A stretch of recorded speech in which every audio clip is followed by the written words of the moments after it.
بیا د مانځه نه پس خطبه ده خطبه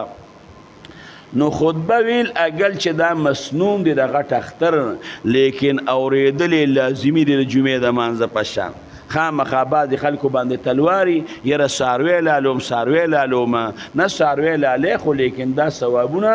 دا کم مه ګڼه هغه خطبه هغه اورېدل پکار دی ګرمي ده او عربو کې سخته ګرمي ده دې ورځو کې او حج هم سخت ګرمۍ له راغلی دی نو حاجیانو ته هم دعا کوئ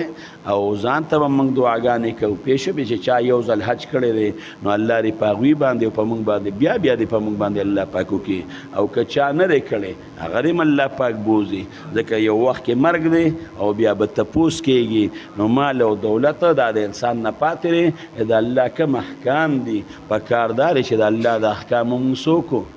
د الله د احکامو پابندي وکړو ها ځان کې به عاجزي پیدا کوو ځان کې به تکبر نه پیدا کوو ځان کې به لویي نه پیدا کوو